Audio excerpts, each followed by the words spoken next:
प्रतीक बन गया लड़की पार्ट 2।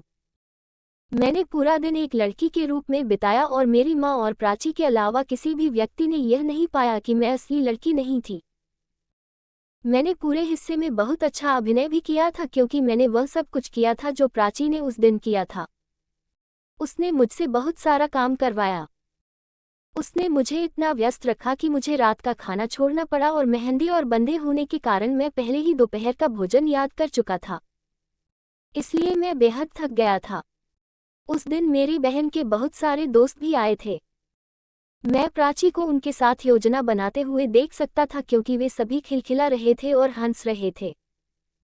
उनमें से कुछ ने मेरी ओर भी देखा और मैं थोड़ा असहज महसूस करने लगा। मुझे पता था कि वे मेरे बारे में बात कर रहे थे लेकिन मैं कुछ नहीं कर सकता था। मैं उनके पास नहीं जाना चाहता था क्योंकि मुझे डर था कि वे सच्चाई का पता लगा लेंगे और मेरा मजाक उड़ाने में समय बिताएंगे। मैंने प्राची को संकेत देने की कोशिश की लेकिन वह बस अनदेखी कर देगी। समारोह बहुत देर तक चला और चूंकि हमारे पास मेहमान रुके हुए थे, मुझे मुख्य दरवाजे के ठीक बगल वाले हॉल में सोना था। प्राची ने मुझे उन सभी चीज़ों को प्राप्त करने में मदद करने के लिए मजबूर किया जिनकी मेहमानों को आवश्यकता थी, इसलिए मैं उस समय से कहीं अधिक काम कर रहा था जब सभी लोग सो चुके थे। मैं इतना थक गया था कि मैं बदलना भी नहीं चाहता था और मैं उसी कपड़े में सोया क्योंकि वे बहुत नर्म और आरामदायक महसूस करते थे। वे मेरी रात की पोशाक से बेहतर महसूस करते थे। जल्द ही मैं गहरी नींद में चला गया। जब मैं उठा तो मैंने खुद को एक कार की पिछली सीट पर पाया और मैंने वही पोशाक पहनी हुई थी जो मैंने कल रात पहनी थी, जिसका मतलब था कि मैंने एक लड़की की तरह कपड़े पहने थे। मैं सदमे की स्थिति में था जब तक कि मैंने एक लड़की को खिड़की से झांकते हुए नहीं देखा। मुझे पता था कि वह प्राची की दोस्त है लेकिन हम कभी नहीं मिले थे। फिर मैंने प्राची को भी अपने दोस्तों के साथ कुछ चर्चा करते हुए देखा।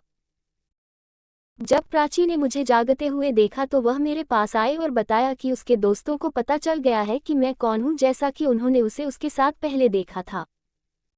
उन्होंने कल रात उन दोनों का अपहरण कर लिया था जब वे सो रहे थे। ये झूठ था क्योंकि प्राची ने मुख्य दरवाजा खोलकर और मुझे ले जाने में उनकी मदद करके उनकी मदद की थी। फिर भी वह मुझे उस दिन दिखाती रही कि उन दोनों का अपहरण कर लिया गया है। उसने कहा कि उसे मेरी माँ और उसकी माँ को ये बताने के लिए मजबूर किया गया था कि उन दोनों ने अपने दोस्तों के साथ यात्रा पर जाने का फैसला किया है। ये सच था क्योंकि उसके दोस्त मुझे मेरे शहर से 200 किलोमीटर दूर पास के हिल स्टेशन पर ले आए थे। यही वह समय था जब उसके दोस्तों ने मुझे ये बताना चुना कि उन्होंने हमारे फ़ोन जब्त कर लिए हैं। उन्होंने समारोह में और जब मैं सो रही थी, एक लड़की के वेश में मेरी तस्वीरें ली थीं और वे इसे उन सभी को अग्रेषित करने से नहीं डरते थे जिन्हें मैं जानता हूँ। इसके अलावा अगर मैंने भागने की कोशिश की तो वे सभी को बताएंगे कि मैं एक लड़की के रूप में तैयार लड़का था और लड़कियों को बेवकूफ़ बनाने के लिए ट्रेन कर रहा था और लोग उसे हरा देंगे। मुझे पता था कि कल की तरह ही मैं फिर से लड़कियों के खिलाफ असहाय हो गया था। उन्होंने मुझे बताया कि वे मेरे लिए कपड़े बदल कर लाए हैं, तो मुझे उन्हें पहनना चाहिए। साथ ही मुझे अपने बालों को खुला रखना चाहिए और उन्हें दिखाना चाहिए। उन्होंने मुझे बताया कि बालों को अब एक स्थायी गोंद से जोड़ दिया गया है, जिसे अगर जोर से खींचने की कोशिश की गई तो मेरे असली बाल उखड़ जाएंगे। मैंने अपने बालों को थोड़ा खींचा और जानता था कि वे सच कह रहे थे। मुझे आश्चर्य हुआ कि जब वे ये सब कर रहे थे तो मैं नहीं उठा। मैं उन कपड़ों में बदल गया जो वे मुझे पहनना चाहते थे, जो इतना मुश्किल नहीं था क्योंकि यह एक और सलवार सूट था। बस यह एक बिना आस्तीन की पोशाक थी और दिखाया कि बालों के बिना मेरा शरीर कितना चिकना था। बगल के बालों के बिना मेरी बाहें वास्तव में स्त्रैण लगती थीं। लड़कियों ने मुझसे एक क्रीम भी लगवाई ताकि मेरे हाथ बच्चे को मुलायम महसूस करें, जिससे मैं उत्तेजित हो गई। मैं अपने ही हाथों की कोमलता को महसूस करके उत्तेजित हो रहा था।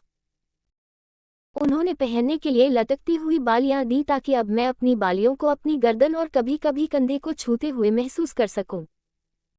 मैंने बिना छुए मुठ मार ली तो अब मैंने अपनी ब्रीफ गीली कर ली थी। चूंकि मेरे पास कोई बदलाव नहीं था, इसलिए उन्होंने मुझे पेटी पैंटी पहना दी और कहा कि यह एकमात्र पैंटी है जो मुझे फिट कर सकती है। मुझे वास्तव में शर्म महसूस हुई और मुझे लगा कि मैंने अपनी सारी मर्दानगी खो दी है। चोट के अपमान को जोड़ने के लिए सभी लड़कियों ने मुझे पोज दिया और बहुत सारी तस्वीरें लीं।